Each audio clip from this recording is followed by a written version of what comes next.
안녕하세요, 조야TV입니다. 오늘은 드디어 눈앞으로 다가온 검은수의 적단 대 밀짚모즈의 적단, 그들의 1대1 매치업이라는 영상입니다. 영상 바로 시작합니다. 최악의 세대의 일원이자 검은수의 적단의 총독 마샬 디 티치. 검은수의 적단의 티치는 첫 등장부터 누가 봐도 루피와 대조적인 자처럼 나왔습니다. 체리파이가 죽음으로 맛있었던 티치, 체리파이가 죽음으로 맛없었던 루피, 음료수가 끝내주게 맛있었던 루피, 음료수가 끝내주게 맛없었던 티치. 이렇게 루피와 티치는 첫 등장부터 대결을 암시하고 있었죠. 재미있는 건 티치의 선원은 10명. 루피의 동료는 현재 9명이지만 초기에 루피는 자신의 동료를 10명 만들고 싶어 했다는 점으로 보아 최후 펼쳐질 루피 티치 대결을 넘어 밀짚모즈의 적단 총 11명 대 검은수의 적단 총 11명의 대결이 1대1 매치업으로 나올 거로 보이죠. 그렇다면 이들의 매치업은 어떻게 될까요? 분명한 건 검은수의 적단의 능력이 정확히 밝혀지지 않았던 만큼 밀짚모즈의 적단과 검은수의 적단의 정확한 매치업은 예상되지 않았습니다. 하지만 이번 1080화에서 검은수의 적단의 능력이 대략적으로 전부 밝혀진 만큼 어느 정도 밀짚모즈의 적단과 검은수의 적단의 매치업이 예상할 수 있겠죠. 그렇다면 밀짚모즈 적단과 검은수의 적단의 매치업이 어떻게 될지 하나하나 추측해보겠습니다. 첫 번째는 밀짚모즈 적단의 선장 루피 대 검은수의 적단의 선장 티치입니다. 이 둘의 대결부터 각의 적단의 대결이 시작되는 만큼 이 둘의 매치업은 당연한 결과죠. 두 번째는 밀짚모즈 적단의 검사 조로 대 검은수의 적단의 검사 시류입니다. 이 둘은 정통 검사라는 점. 오다쌤이 2인자 표지를 그린 적이 있는데 이곳에 조로와 시류가 있는 점으로 보아 각 해적단의 2인자 대 2인자가 그려질 거로 보이죠. 재미있는 건 표지 속 이 둘이 서로 쳐다보는 것처럼 이 둘의 대결은 암시되고 있죠. 세 번째는 밀짚모즈의 적단의 저격수 우솝 대 검은수의 적단의 저격수 반오거입니다. 분명한 건 이들은 유일한 각 해적단의 저격수인 만큼 이들의 대결 가능성은 매우 높습니다. 그렇다면 여기서 주목해볼 건 현재 붉은 머리의 적단과 검은수의 적단의 대결은 예상되고 있다는 겁니다. 앞서 말한 루피와 티치 못지않게 샹크스와 티치의 대결 떡밥은 상당합니다. 실예로 이들이 등장한 6번의 표지에서 이들은 무조건 같이 등장했죠. 그렇다면 여기서 주목할 건 정상결전입니다.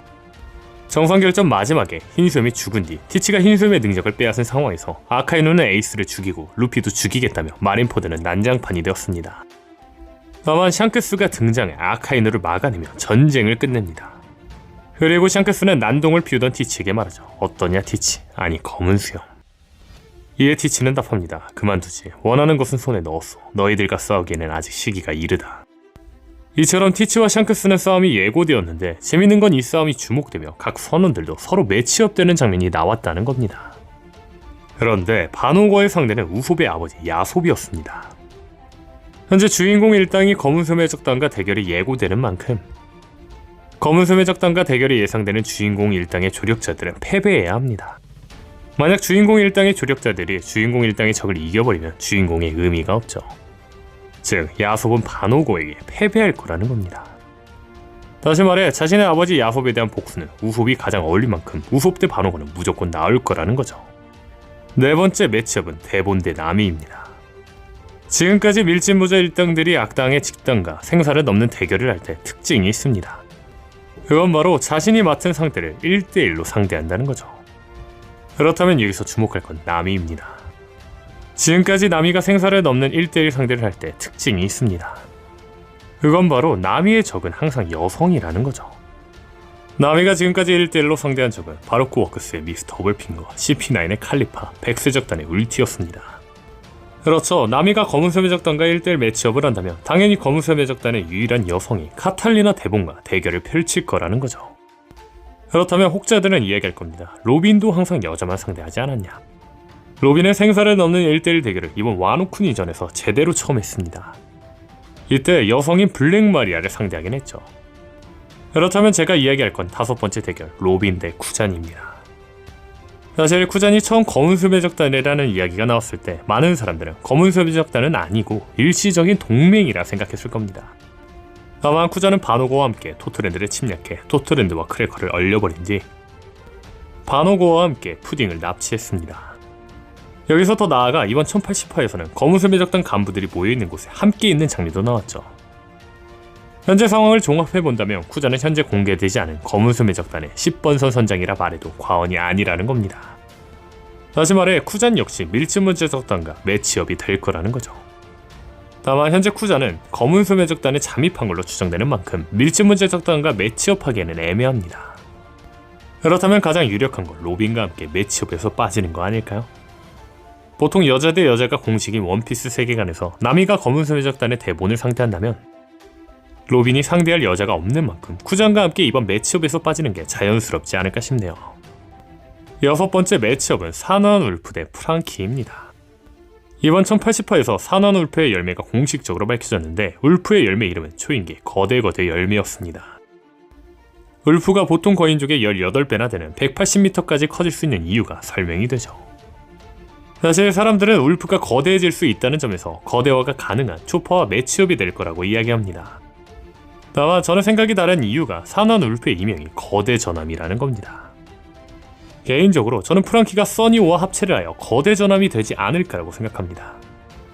분명한 건 프랑키는 지금까지 전함인 배틀 프랑키오를 만들어내며 이 전함들과 합체를 해왔습니다. 지금까지 프랑키가 만들었던 전함보다 거대한 전함 써니오와 합체한다는 이야기는 전혀 불가능한 이야기가 아니죠. 재미있는 건 와노쿠니전 이후 현상금이 공개되면서 떡밥이 하나 나왔는데 그건 바로 프랑키의 얼굴이 써니오였다는 거죠. 그렇죠. 이 떡밥은 프랑키가 써니오와 합체해 프랑키가 써니오 그 자체가 된다는 떡밥이 아닐까라는 겁니다. 즉 밀짚모제적단의 거대 전함 프랑키 대 검은소 매적단의 거대 전함 산화한 울프의 대결이 펼쳐질 거라는 거죠. 다음 7번째 매치업은 초파 대 도크큐입니다. 사실 초파는 밀짚모제적단의 선이며 도크큐는 검은소 매적단의 선인 만큼 이들의 대결 가능성은 충분했습니다. 그런데 이번 도크큐의 능력이 밝혀지며 초파 대 도크큐의 대결은 더 확실해졌다고 보는데 도크큐의 열매는 병을 개발하고 전염시킬 수 있는 병병 열매입니다. 모든 병을 치료하고 싶은 초파에게 가장 상대하기 적합한 열매 아닐까 싶네요. 개인적으로 초파의 열매의 정체는 모든 병을 치료할 수 있는 사람 열매 모델 숲의 신이라 생각하는데 추후 초파가 도크큐와 대결을 펼칠 때 초파가 디지몬 어드벤처의 파닥몬처럼 데빌몬한테 속수무책으로 당하다가 추후 엔젤몬으로 진화해 데빌몬을 제압한 것처럼 초파도 도크큐한테 속수무책으로 당하다가 추후 숲의 신으로 각성을 하면 도크큐를 제압하지 않을까 싶네요. 다음 8번째 매치업은 상디 대 라피트입니다. 이번 밀짚모제적단 대 검은소 매적단의 매치업을 추측하면서 제가 주목한 게 있습니다. 그건 바로 각 해적단의 선원들의 특징이 비슷하다는 거죠. 예를 들면 검사조로 대 검사시류라든지 저격수 우솝 대 저격수 반오거라든지 거대전함 프랑키 대 거대전함 산화한 울프라든지 진짜를 가리는 듯한 대결이 나오는 걸로 보이죠. 다시 말해 날 수 있으며 발차기를 주로 사용하는 상디 역시 검은소 매적단에서 날면서 발차기를 사용하는 자와 대결을 펼칠 확률이 크다는 겁니다. 그렇다면 라피트에게 주목할 게 있습니다. 그건 바로 라피트가 능력을 사용할 당시에 발은 변하지 않고 팔만 변했다는 겁니다. 다시 말해 팔은 날 때 그리고 발은 공격할 때 쓸 확률이 굉장히 크다는 거죠. 즉 상대와 공격 스타일이 굉장히 비슷할 거라는 겁니다. 게다가 여기서 또 하나 생각해볼 건 상대는 밀짚모제적단의 3인자인 만큼 검은소 매적단의 3인자와 싸워야 한다는 겁니다. 즉 상대는 강자와 싸워야 한다는 거죠. 그런데 라피트는 검은소 매적단 중에서도 시리와 함께 강자인 게 드러났던 자입니다. 실예로 아발로 피사로가 선장 자리를 빼앗겠다고 하자 위협을 하거나 티치도 못 피했던 에이스의 불주먹을 원년 멤버 중 유일하게 가볍게 피하기도 했었죠. 심지어는 천룡인이 거주하는 성지 마리조와의 잠입까지 했었습니다. 즉 라피트는 누가 봐도 강자인 만큼 상대의 매치업에 가장 어울리는 자라는 겁니다. 그리고 여기서 또 재밌는 건 라피트의 별명은 악마 보안관입니다. 그리고 상대는 자신이 악마로 변할 거라는 등의 대사를 많이 하는 등 주 악마로 변해버리는 떡밥을 많이 보여주었죠. 개인적으로 상대는 악마를 상징하는 루나리아족의 검은 날개가 나오면 진짜 악마처럼 보일 거라고 생각합니다. 자세한 이야기는 이 영상을 참고해주세요. 다시 돌아와 라피트의 별명인 악마 보안관. 라피트가 악마 같다면 생긴 별명이지만 악마 상대와 싸울 때를 상대한다는 점으로 보아 악마 보안관을 이야기해본다면 악마인 상대를 상대하는 보안관이라는 뜻도 될 수 있지 않을까요? 아니면 진짜 악마를 가리는 악마 대 악마 매치업이 될지도 모르죠. 다음 9번째 매치업은 징베 대 바제스입니다. 앞서 말한 것처럼 이번 매치업의 특징 중 하나는 직색제 직책 혹은 자신이 사용하는 무기로 진짜를 가리는 느낌이라는 겁니다. 그렇다면 주목할 건 징베는 밀짚모제적단의 조타수이며 바제스는 검은소 매적단의 조타수라는 거죠. 또한 이 둘은 각각 파동을 사용하는 주먹을 사용하는 자들인 만큼 이 둘의 대결 가능성은 충분하죠.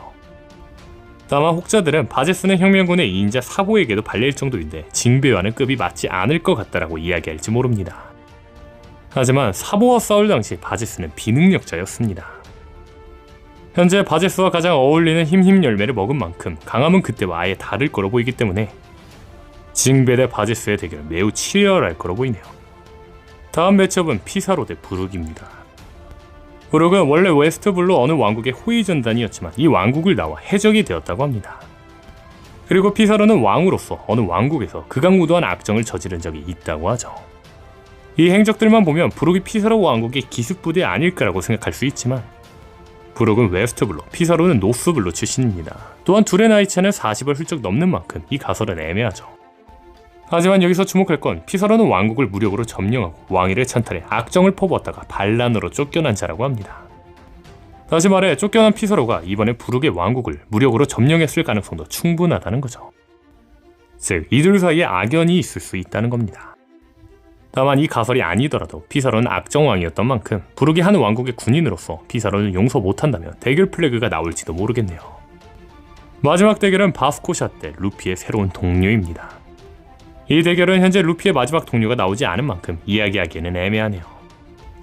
과연 바스코샤과 싸울 루피의 10번째 동료는 누구일까요? 오늘 영상은 여기까지입니다. 시청해주셔서 감사합니다.